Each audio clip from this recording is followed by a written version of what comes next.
Hello guys, what's up? Welcome back to my YouTube channel, Kuya Beb TV here. So ngayong araw, papakita ko sa inyo ang aking set ng video okay na portable. Pwede siyang dalhin kahit saan. So kung maalala nyo guys, meron tayong in-upload dito na mini video okay na DIY. So meron na pong isang nabili ulit na video okay set. Pero portable lang siya guys, hindi siya ganun kalaki. So papakita ko sa inyo ngayong araw guys, kaya huwag nyo i-skip tong video para magpanood nyo yung buong detalye at ibibigay ko sa inyo ang link kung saan natin nabili. So let's do this!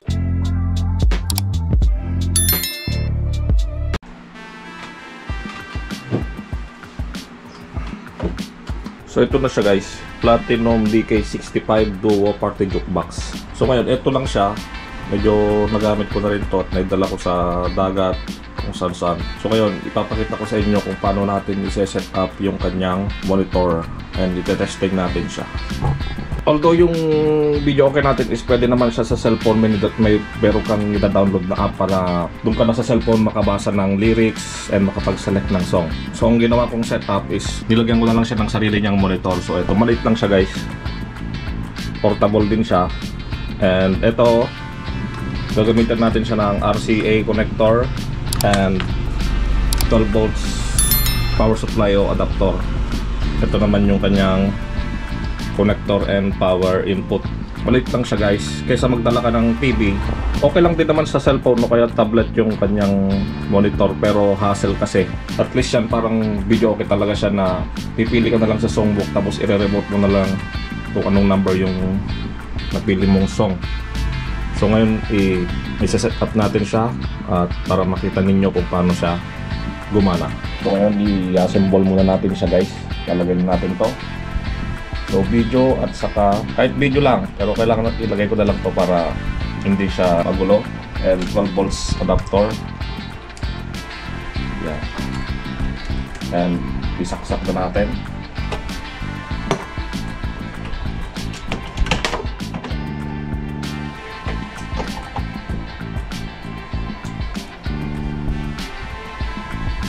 So kung makikita nyo guys, naka-on na yung ating monitor.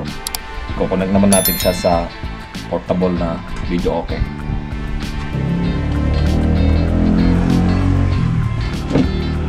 So i-on muna natin siya guys. Bluetooth mode, ready for connection. And itong RCA jack is kukunik natin sa likod na. So ito guys ay pwede rin siyang Bluetooth, radio, lighting, tapos sing.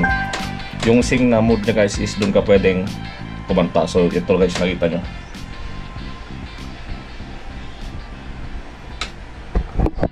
Yan na yung lumabas sa screen. Diyan na tayo pwedeng mag-select ng song and dito na rin mababasa yung lyrics ng ating song. So itong Platinum DK65 pala is meron siyang dalawang wireless na microphone. Pwede rin siyang wired, may songbook and remote.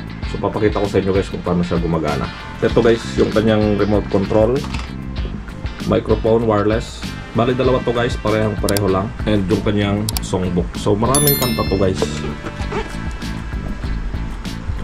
Pwede rin i-update ang mga kanta niya kasi meron siyang SD card. So ang sabi ng seller dun lang, papalitan lang yung SD card. So ayan. And kung example, pipili tayo ng song, i-remote lang natin.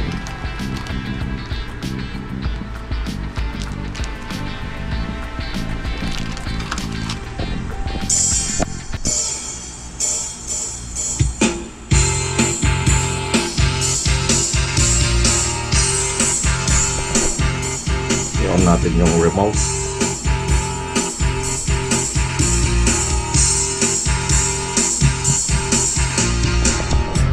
Hello, sound, hello,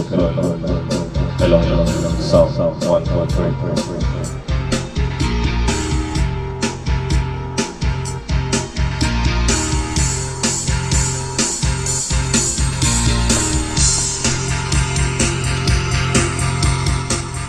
So ganyan lang ang pag-setup ko dyan guys. And maganda siya kasi nadadala ko kahit saan. And chargeable na rin siya. So yung monitor na lang ang problema natin kung walang kuryente sa ating pupuntahan. So yun nga, pwede naman siya na i-connect sa cellphone. Yun yung way para makapag-video okay kahit naka-charge lang siya. No, kahit walang saksakan dun sa paglalagyan. So yun guys, sana nagustuhan nyo ang ating video. Sa mga hindi pa nakapag-subscribe dyan, mag-subscribe na kayo para lagi kayong updated. So yun lang guys, peace!